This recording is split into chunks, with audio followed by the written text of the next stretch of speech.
Good Wednesday morning, and thank you for joining us here on KARE 11 News Now. I'm Jason Hackett. Let's get straight to your headlines. Breaking news in Northeast Minneapolis. We're learning more about a crash involving two cars and a moving train just hours ago. This all happened at Columbia Parkway and Central Avenue Northeast. Michelle Beck is at the scene right now with the details. We have one woman's horrifying account of what she experienced out on these train tracks along Central Avenue Northeast. But first, take a look at the aftermath. It shows you how wild things got here. You'll see two badly damaged cars, a white car and a dark colored car. Airbags deployed, dents all over the body, and debris scattered all around these cars. Now, we spoke with the passenger of the dark vehicle, and she tells us she and the driver were sitting behind the train tracks because a train was passing by them. That's when she says the white car came from behind and hit them. That pushed the car in the front up against the train as the train was moving. The passenger tells us both drivers were taken to the hospital, and she too will get checked out.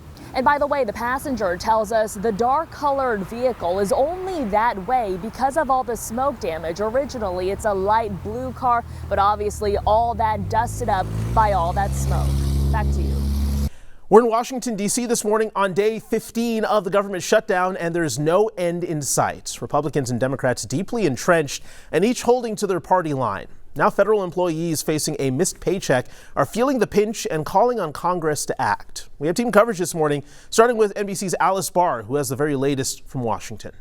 Hi there. Members of the military are set to be paid today after an order from President Trump to redirect Pentagon funds, but others, like Capitol Police here in D.C., are just missing their first full paycheck in this grinding shutdown.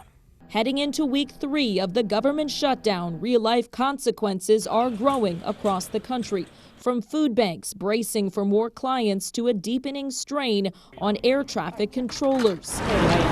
Now handing out flyers outside airports in New York and Washington, D.C., warning travelers who may see delays that stressed controllers are living on partial paychecks and could soon go without any pay if the shutdown drags on. Not knowing exactly how I'm going to have childcare for my kids or put gas in the car or pay the next mortgage payment adds a certain level of stress onto an already stressful profession. The Wall Street Journal noting federal loans to small businesses are on hold and some home sales can't close. Today's inflation report also delayed, all as lawmakers are deadlocked on how to reopen the government, with health care provisions a firm sticking point for Democrats. People are going to have to stop paying their bills in order to afford $20,000 increases in premiums.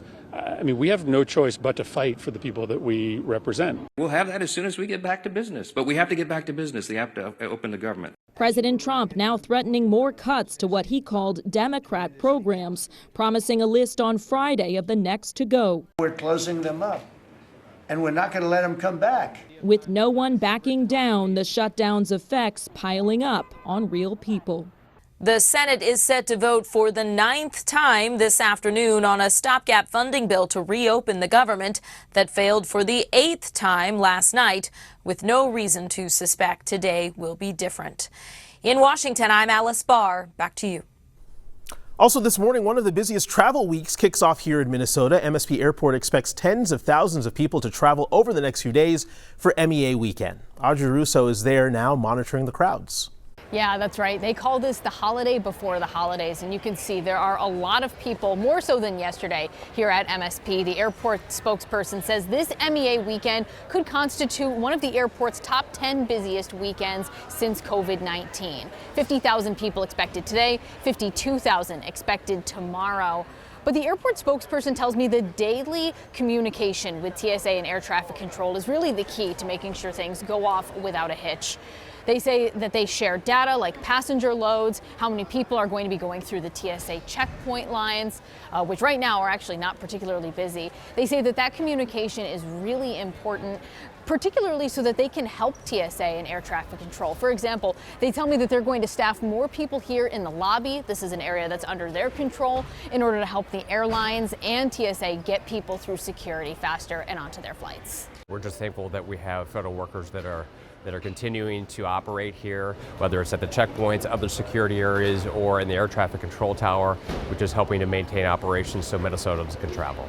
So the shutdown really isn't affecting things too much here at the airport. One thing that you'll notice as you make your way through security both today and tomorrow, the airport actually has some fun surprises for families, some little entertainment once you make it through and before you board your flight. So that's something to keep an eye out both at Terminal 1 and Terminal 2.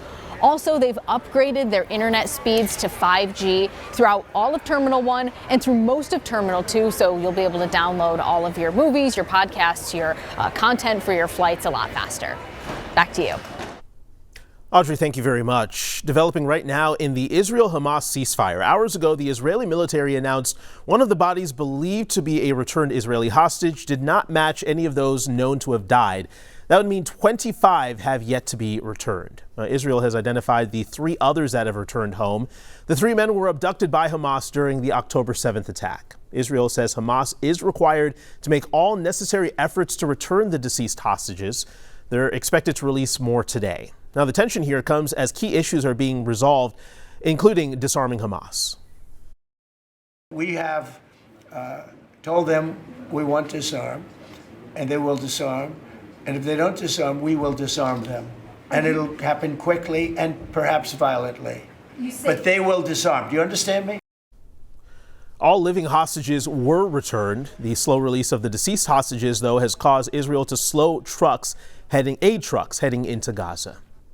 This morning, the man accused of plotting the murder of a Minneapolis realtor is back in court. Lyndon Wiggins is accused of planning the kidnapping and murder of Monique Bao back in 2019. Prosecutors believe Monique was kidnapped so the killers could find her boyfriend, John Mitchell Momo, a Twin Cities rapper. They say Wiggins was a record producer and signed Momo, but the 2 of them had a falling out. Yesterday, he testified once again against Wiggins. The unspoken rule that everybody knows, right, is women and children are off limits, right? So I would respect it if they would have just killed me and left her alone. The trial could last several weeks. Another key witness will be Monique's mother, Wanda, who had to testify at every trial so far. Starting today, the Hennepin County Attorney's Office will no longer prosecute felony charges stemming from minor traffic stops like expired tabs and broken taillights. Officials say these stops disproportionately harm communities of color, pointing to cases like Philando Castile. Castile was fatally shot in 2016 during a traffic stop. Law enforcement opposes the move, saying it means fewer guns and drugs will be taken off the streets. We're less than 3 weeks to Election Day, and this morning we're hearing more from 3 of the 5 candidates running for St. Paul mayor. Incumbent Melvin Carter, DFL State Representative Kali Herr, and business owner and scientist Yan Chen met in a debate yesterday. So here's what each specifically said when discussing the city's infrastructure.